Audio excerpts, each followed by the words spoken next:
Hi everyone, I'm just trying to make a quick video here explaining that the circular pattern thing that I had made.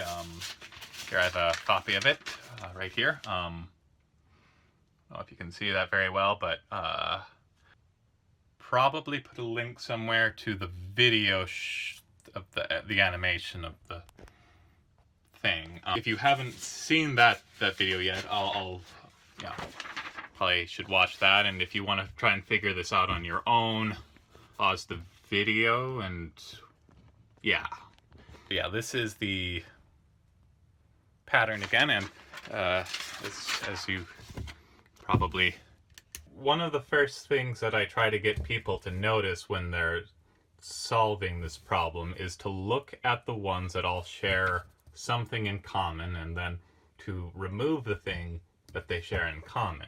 So see what I mean? Like this one here, and this one, and this one, this one, this one, and this one all have at least one of these little circular bits outside of them. So if we take that original list, and well, not that subset, I should say.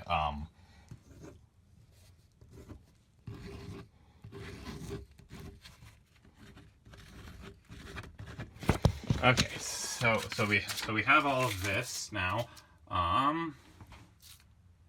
Good.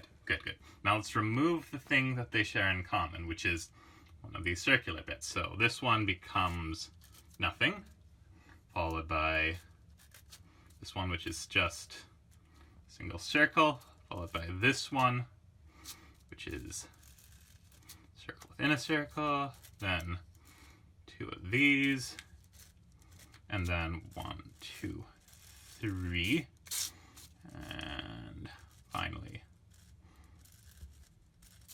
And would you look at that? We have arrived at the original pattern again, which is this blank space here is the 1, this is 2, 3, 4, 5, 6, 7, 8, 9, 10, 11, and 12. Given like thing that occurs in this list, like say that one, number 7, go to the next one that has that in it, and we could go to the next one here, and the next one here, and next one here, and here, and here. Right, now if we were to like go through them, gather them all up, and then remove that 7 piece, well, this one would end up being a blank space. This one would be there. That one would be, then we would have this one. Okay. Then we would have, right? That one there is,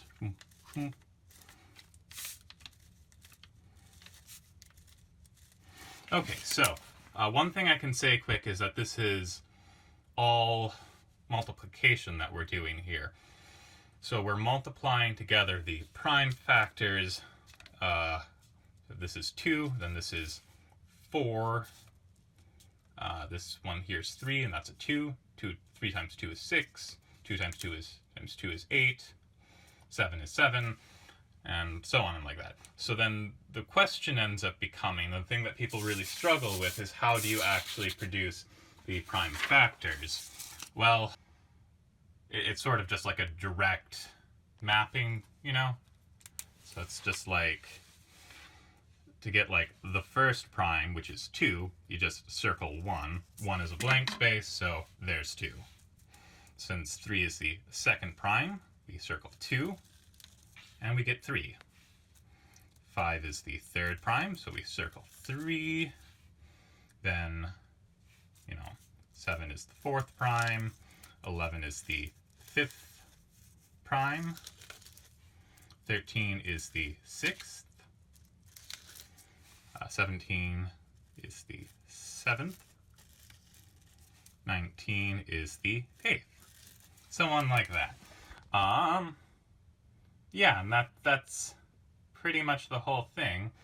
One interesting thing to note is that 1 being a blank space is basically that 1 is the empty product is generally defined as equaling 1, and 1 also contains no prime factors, and since everything in this numbering system is expressed in terms of prime numbers, then I think that's basically everything. I didn't really get into explaining how this relates to rooted trees with n nodes, in which case this is 1. I'm just circling this to mark that it's the root of the tree. This is 2, 3, 4, 5, and 6, 7, and it goes on like that. Anyway, yeah, it's pretty neat, the way that all shakes out.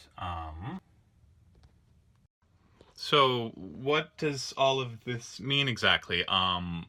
Well, nothing really. I just think it's an interesting pattern, and like one interesting thing that you get when you look at like how many symbols there are that have like 1 circle, or how many that have 2, 3, or 4, or 0 in the case of 1, is that the number of primes in the next group is going to be always equal to the total number in the previous group. Since there's one way of nesting 0 circles, there's 1 prime in the group that has 1 circle.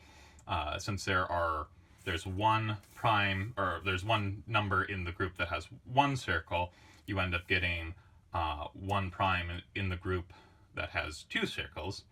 There's 2 symbols in the group with 2 circles, which means that there's going to be 2 primes in the group that has 3, 5, and 7.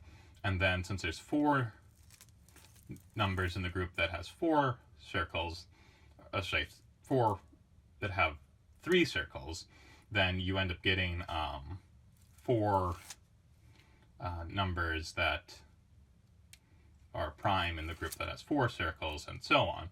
And since there are 0 ways of arranging -1 circles, then that means that there will be 0 primes in the group that has 0 circles, which is, I suppose, another way to argue that 1 should not be considered prime, but who is even considering 1 to be prime anyway? It's not really and it's kind of a convoluted argument, so it's not really useful, but I have fun with it, so yeah.